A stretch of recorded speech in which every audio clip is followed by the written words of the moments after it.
So my name is Anna Helverson, and this is my Teaching Philosophy Ignite presentation for 302.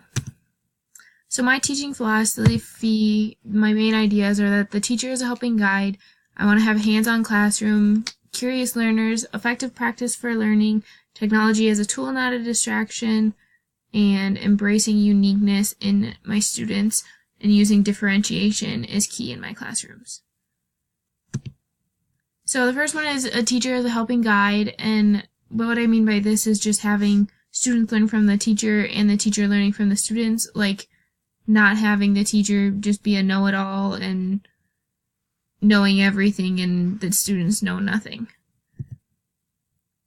So I want to have a hands-on classroom that allows students to be explorers in their learning, and a lot of people learn different ways, and doing hands-on things, they will actually remember what they learned versus just getting a lot of information thrown at them or talked to them. They won't remember something, versus if you experience it yourself, the students will remember it a lot better.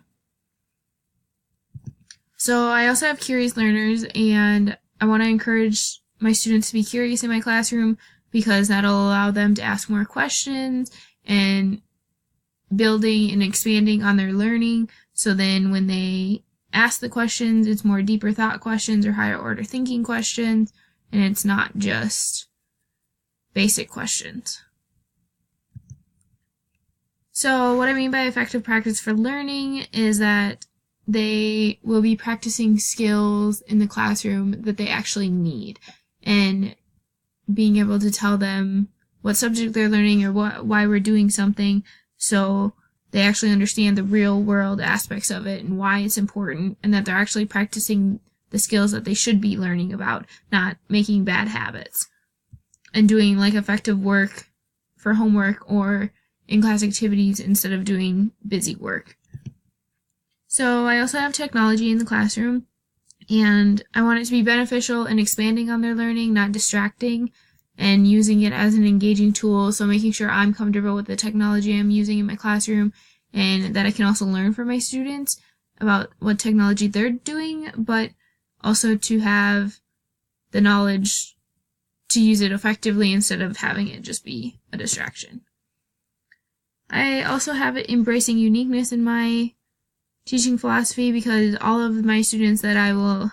come through my classrooms over the years will have different backgrounds, experiences, likes, dislikes, learning styles, and all of our differences actually bring us together, and it's just important to embrace each child and what makes them unique. So I have differentiation is key because each child learns so much differently than the other one, and by differentiating in my lessons and my teaching styles, it'll always help the students learn to their full potentials. And I can do this by having a lot of student input and telling me how they learn and what they need more on. So I also have differentiation with technology because it's important to differentiate with how you're using your technology or what technology you make available to the students, and having it benefit them versus me is going to improve their learning, and using equity in the classroom so you're not leaving one kid behind or something like that, and it'll add to my lessons versus taking away or being a distraction. So overall, I think an effective classroom is when you have effective teaching, and just being aware of all of these different points that I included in my teaching philosophy, because I think they're all super important. And I just think it's like a key point to always remember to pay attention to yourself as a teacher and check your biases and check that students are learning and you're not just giving out information that's going in one ear and out the other, and just making sure that what you're doing as a teacher and how you're teaching is actually helping the students learn and better them, not just you getting your job done.